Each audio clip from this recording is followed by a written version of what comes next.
Um padre perde a fé e precisa enfrentar seu maior pesadelo, ou então sua família estará em perigo, e esse é o filme As Faces do Demônio. E eu sou a F, o exorcista famoso, então pega sua água benta e vamos pra história. O filme começa mostrando um padre chamado João, que estava fazendo o exorcismo em uma jovem, que estava toda chupada pelo demônio, e ele estava tentando fazer de tudo, e o coisa ruim fica tentando apelar para o emocional dele, falando da família, mas ele estava convicto que estava dando tudo certo, e depois o mochila de criança começa a dizer que não importava o que ele fizesse, uma hora ele vai voltar. E vai ser bem pior, então João decide fazer a última oração. O problema é que o bicho para de falar grosso e faz a voz da jovem pedindo ajuda, e a mãe abre a porta, e nisso a mãe acha que ele estava fazendo alguma coisa com ela, pois tudo estava trancado desde o começo. E aqui já começa a loucura, pois a menina manda a ponte e se faz de falecida, e a mãe fica desesperada.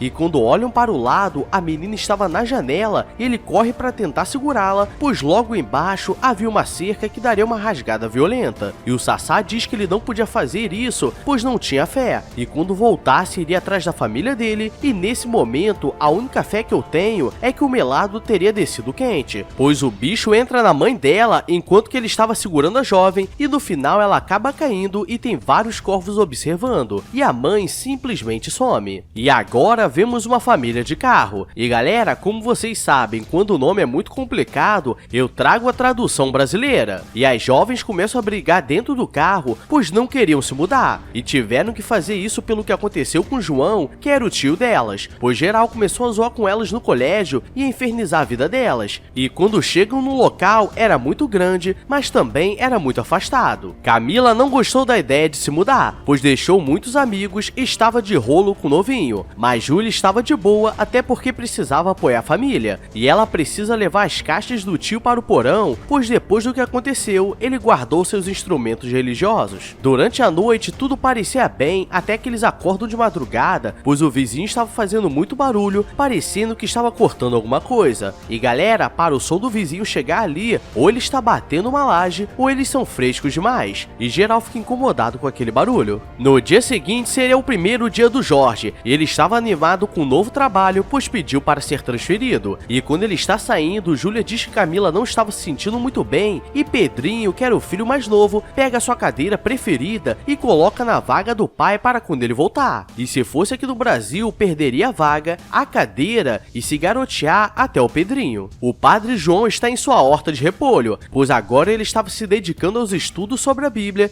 e Pedrinho liga dizendo onde eles estavam. E ele não sabiam que tinham se mudado, e ele diz que um dia passaria para visitar. E chega outro padre para conversar com ele, e ele pergunta como estava o pedido para deixar de ser padre, já que ele não tinha fé, e infelizmente tinha sido negado, e diz que como ele não poderia deixar de ser padre, poderia pedir transferência para outro país para esquecer o passado. Camila aparece e ela estava muito mal, e é levada para o hospital. E galera, imagina no primeiro dia de trabalho você ter que sair mais cedo para ver a filha no hospital. A chance de dar ruim é muito grande, mas mesmo assim o pai vai ver, e os médicos dizem que ela só estava resfriada. E quando eles voltam para casa, percebem que estacionaram um caminhão na vaga deles e ainda passaram por cima da cadeira do Pedrinho. E agora Jorge estava revoltado e diz que iria na casa do vizinho para tirar satisfação. E galera, aqui já começa mostrando por que seria melhor ficar em casa, pois quando ele entra no quintal estava cheio de carcaça de bichos podres, além de ter um clima muito estranho. E quando ele entra na casa estava tudo cheio de melados e haviam várias galinhas mortas no chão e cruzes de cabeça para baixo. E galera, acho que nem preciso dizer que depois disso voltaria para a cidade, porque sofrer bullying não é tão ruim assim, porque é melhor das pessoas do que do demônio. E do nada o dono aparece com uma cara muito esquisita e ele fica cagado de medo e vai embora. Na hora de dormir ninguém estava conseguindo por causa do barulho, e isso que estava chovendo, então ele decide chamar a polícia e os vizinhos fofoqueiros aparecem. Isso que era uma rua fechada de duas casas, e quando chegam na casa não tinha nada de normal, e Jorge acha que ele simplesmente arrumou tudo. Mas vou te falar, se ele conseguiu arrumar tudo de tarde pra noite, vou pedir o telefone, porque a Jandira está passando a faca e não termina em 2 dias. Os policiais acham que o barulho barulho vinha da máquina de costura, pois ele trabalhava com roupa, e na hora de ir embora, ele ficou olhando com uma cara esquisita e mostra o Padre João lendo a Bíblia quando a janela abre. O problema é que quando ele vai fechar, começa a cair um melado do teto, e aquela jovem que ele tentou salvar aparece dizendo que estava de volta, e quando ele percebe, na verdade era um pesadelo. Então ele pega um cigarro na gaveta e galera, agora tá explicado porque o Juninho Baiano driblou ele tranquilamente. Durante a noite, Camila está dormindo quando alguém puxa o lençol, e ela acha que era o Pedrinho, mas quando olha, seu pai estava olhando para ela com uma cara estranha e diz que ela estava crescida, e ela fica assustada, e quando é de manhã, ele aparece como se nada tivesse acontecido, mas Camila já estava toda desconfiada, e vemos que dessa vez quem estava estranha era a mãe, pois Jorge pergunta se ela não ia visitar sua amiga e ela fica calada, e quando o Pedrinho diz que a comida estava muito salgada, ela começa a surtar com ele e geral fica assustado. João está se preparando, pois ele aceitou fazer missão em outro país como forma de esquecer o passado, e o mentor diz que a mãe da jovem que faleceu apareceu para pedir desculpas por falar mal dele, e entrega o colar da filha, e galera, você quer pedir perdão e entrega o colar que vai trazer peso na consciência, é meio complicado. E quando Jorge chega em casa à noite, a esposa estava toda feliz, como se nada tivesse acontecido, e ela diz que de manhã saiu para visitar sua amiga. Júlia está tomando banho e do nada Camila aparece olhando para ela, dizendo que ela poderia dar uma falecida em geral se estivesse com raiva, e do nada vai embora. E galera, eu só digo uma coisa, essa Júlia é a mais sortuda, pois se o melado desceu, pelo menos já estava no banheiro, e quando ela vai falar com Camila para ver por que ela estava assim, ela diz que não fez nada e tenta contar o que o pai fez de madrugada, e diz que todos estavam agindo de forma estranha, e do nada o pai entra no quarto e pega um estilete, pois elas estavam falando mal dele, e elas tentam fugir, mas ele se teletransporta para frente delas e derruba a Júlia. Camila sai correndo desesperada e consegue se esconder na cozinha, e por pouco ela seria pega, mas Júlia acorda, e agora a sorte dela acabou, pois ele pegou uma marreta nervosa e quando vai fazer algo, Camila bate com a panela nele, mas nada acontece, e ele tenta acertar o pessoal com a marreta, e do nada o verdadeiro pai aparece perguntando que barulho era aquele, e o bicho desaparece, e as meninas ficam assustadas, e o Pedrinho acorda com barulho, e galera, a família reclama do vizinho cortando o pano a 100 metros, mas não escuta duas jovens gritando desesperadas dentro de casa. Jorge não entende nada, e a mãe aparece e vai pra cima dele com a marreta, e ela invoca o Tigrão e martela o martelão no braço dele, e entra no quarto, e convenientemente a verdadeira mãe aparece perguntando que barulho era aquele, e a que entrou no quarto simplesmente desaparece. João está dando uma aula sobre exorcismo e mostra um estudante que estava hospitalizado e diz que as pessoas que possuem grande raiva deixam portas abertas para esses espíritos, e todos os alunos ficam assustados, e quando ele sai, Júlia liga dizendo que precisava de ajuda, pois tinham coisas estranhas acontecendo, e Jorge pega o telefone dela, pois não queria pedir ajuda ao irmão, e a mãe começa a reclamar, pois precisava de ajuda, e o pai diz que eles só estavam ali porque ela pediu para se mudar, e ela nem gostava tanto do João. João começa a fazer as malas, pois ele iria para outro país, e a mãe deles também preparou, pois não queria ficar naquela casa, pois era uma casa de leilão que ninguém queria dar lance, e acho que no momento que eles tivessem essa informação, acho que seria uma boa também não dar lance, e quando eles estão indo embora, João aparece na porta, pois ele decidiu ajudar. Eles contam o que estava acontecendo, e ele vai do lado de fora e sente uma presença pesada, e vai na casa do vizinho e vê tudo o que estava acontecendo, pois ele conseguia enxergar como a casa era de verdade, e ele vê que lá vivia um cara normal, e a mãe da menina que ele deixou falecer apareceu e tomou o lugar. Então desde o começo aquele espírito voltou como vingança. À noite todos dormem juntos para não ficar em perigo, e Pedrinho acorda querendo ir no banheiro. O problema é que volta outro pequeno mequetrefe, e no dia seguinte João liga para seu mentor que estava em outro país, e diz que aquele bicho voltou e estava atrás da família dele, então precisava de ajuda, e manda algumas filmagens, pois durante a noite o bicho ficou rodeando a família, e ele explica à família que ele pode se transformar em quem quiser, e quando vai do lado de fora fala com Jorge que Júlia estava possuída, pois não bebeu água benta, e pede para ficar de olho nela enquanto que ele vai buscar o padre Baltazar no aeroporto. E agora que vai começar a loucuragem extrema, pois ele chega no aeroporto e o padre Baltazar diz que não precisava que viesse, então ele percebe que a ligação era uma armadilha, e em casa Camila desce para pegar uns instrumentos do tio e acaba sendo puxada para dentro do forno, e acho que essa deu uma falecida de leve. E pelo caminho, João começa a acelerar e começam a aparecer vários corvos batendo no carro, mas apenas ele conseguia enxergar. Ele acaba perdendo o controle e sai da estrada. Júlia diz que iria na rua pegar uma encomenda, e Jorge lembra que não podia deixar ela sair e bate com a cabeça dela na parede. E galera, cadê o senso de lógica? E no carro, João conseguiu sobreviver por muito pouco. Jorge amarra a filha na cama, e quando a mãe decide soltá-la, misteriosamente João aparece dizendo que conseguiu sobreviver a um ataque do mochila de criança. E Jorge começa a implorar para ele fazer o exorcismo dela, mas ele começa a meter o migué que não estava preparado, mas nem precisou insistir 3 vezes que ele já havia colocado a bata e acendido a vela de 7 dias. Ele diz que o Sassá vai tentar fingir que era a filha dele, então não precisava ter medo, e ele pega uma vara de macieira e começa a meter a porrada nela, dizendo que o demônio vai sair. E galera, com aquilo até eu que estava assistindo ia sair, mas lembrei que tinha que terminar o roteiro. E vemos que no acidente o padre Baltazar sobreviveu e logo depois o carro explode. E agora que vem o plot twist que só o surdinho não percebeu, porque encontraram João desmaiado, então aquele que estava fazendo o exorcismo era o caramunhão. A mãe não está aguentando ver a filha apanhar e tenta soltar, mas o pai vai pra cima achando que ela estava ficando maluca, e os dois começam a brigar, e do nada o padre começa a rir, e quando ele percebe, na verdade, aquilo não estava preparado para um exorcismo, mas sim para um sacrifício, e ele ia dar uma falecida de leve, e João aparece boladão recitando os salmos, e o espírito desaparece. Eles descem no porão para pegar o resto do equipamento e percebem que colocaram um coreano no forno e saiu um africano, e quando olham para trás, Júlia aparece falando várias loucuragens, e agora sim ela estava possuída, e começa a lutaria sinistra com o padre. O problema é que o bicho estava muito forte, e o padre levaria uma lambida meio errada, mas Jorge joga água benta na hora, e galera, só acho que deveriam demitir esse padre, pois só acho que o requisito básico deveria fazer estágio no Brasil, pois ele começa um ritual para banir o mochila de criança, e o bicho fala que é a sobrinha dele, e ele para de fazer e cai no golpe. E é por isso que os padres brasileiros são marombas e fazem capoeira, porque se não sair na palavra, sai na porrada. No final, ele pede a Deus que o espírito fique aprisionado dentro dele e que seja banido, e ele usa a cruz para se furar e manda o bicho embora, e termina com ele dando uma falecida de leve e a família destruída, porque vão ter que se mudar e ainda nem terminaram de pagar o local. Quer dizer, porque perderam uma filha. Que pena.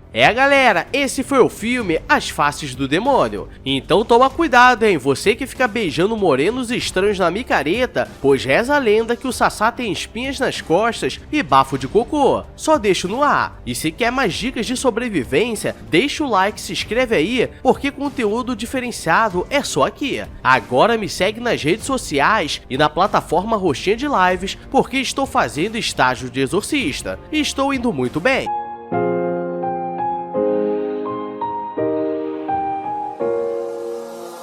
I walk a lonely road, the only one that I have ever known. Don't know where it goes, but it's home to me and I walk alone.